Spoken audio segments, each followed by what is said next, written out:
I'm gonna tell you one of the biggest problems with church, right? I love Gloria Glo. Look how beautiful she is too. Look at them eyes and shit. So her name Gloria, hallelujah, right?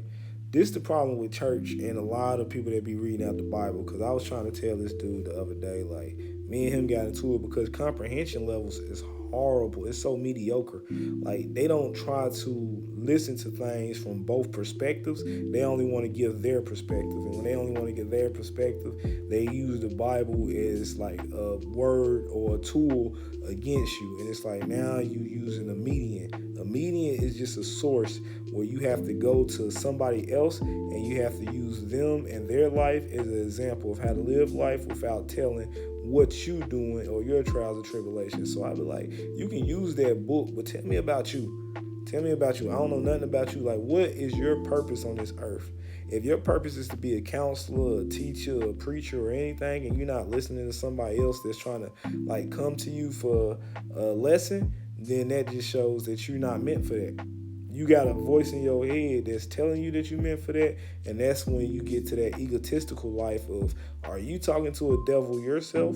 Because if you don't know your God by name, Satan, all those different devils, they got like plenty of them. Satan, Lucifer, Beelzebub, Asmodeus. You got Belvedere. You got Mammon. You got it's like a whole bunch of them. Mephistopheles. You got like it's a lot of them. So you know what I'm saying. It's one of them talking to you.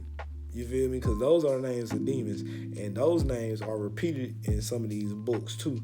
And not only that, you got names of gods, but the gods was created before these books and before these chapters, because what they do is they come down, they grant like spiritual advice to people in mind, or they do it from someone else by, you know what I'm saying, by vision. So someone can tell you something about the journey that you're going on before you even know about that journey, or they can help lead you to that journey. You know what I'm saying? Because they've had those footsteps and footprints and increments to tell you how to get along that way. The people that got those footprints that try to cover it up in the sand so you don't know how to follow them, then those are the ones that's misleading. That's why I be like, hey man, false prophecy is going on because everyone who opens the book becomes a prophet. A prophet is just someone that proceeds, that like sees a vision of how they want the future in the world to become. And if they don't see the world now for it, like how it needs to change, like how everything is messed up, they already got their own well-being. And with them having their own well-being, they worship a god of fortune, which is what I tell people.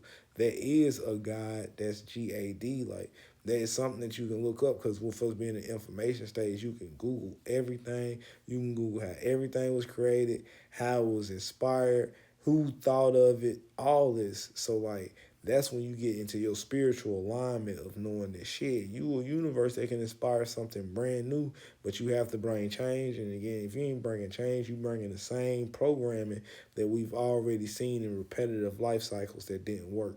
It didn't work because it's going to cause war, and it causes war because it causes confusion. What causes confusion is somebody is getting angry because they don't feel the love that other people is feeling. And if you don't feel the love, then you're going to hate. And if you hate, that means that you're trying to take the love that other people got. So hate is a frequency that's higher than love. But then self-awareness comes when you realize that you are the one spreading some hate, or spreading some type of dictation, or you stopping somebody from graduating, like gravitating to what they can become. So then after you get to the self-awareness, then you find out it's other frequencies that's even higher than that. Another frequency after self-awareness is still enlightenment.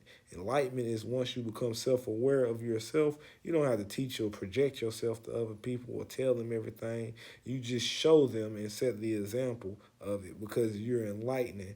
You're enlightening because you're in the electrolytes of the mind, where you've unlocked the all 12 of these carnal what is it called? Carnal nerves, uh, cranial nerves. And once you unlock all the cranial nerves, that's when you see the cardinal vision of the 13th. And the 13th one, that's gonna get you your halo, where you like, shit, this ain't a world I really need to even be a part of. So I can become like a whole, you know what I'm saying? I can become like gone, not talk to nobody, just live regular life. or I can output some type of signal that's gonna let some people harness they ride, and they gonna be able to, you know what I'm saying, get along. Like, so music is always something influential. And music just moves our organs because we are organisms that listen to things repetitively. And when we hear something new that puts power in us, that's when we just, you know what I'm saying? We get to that real, like, that glow. Like Glow do. Like, it's 35 Reese, you know what I'm saying? She got dang speak with confidence. And with her speaking with confidence, it shows like this little itty bitty girl is something big. It's a big force to be reckoned with because that microphone is gonna amplify.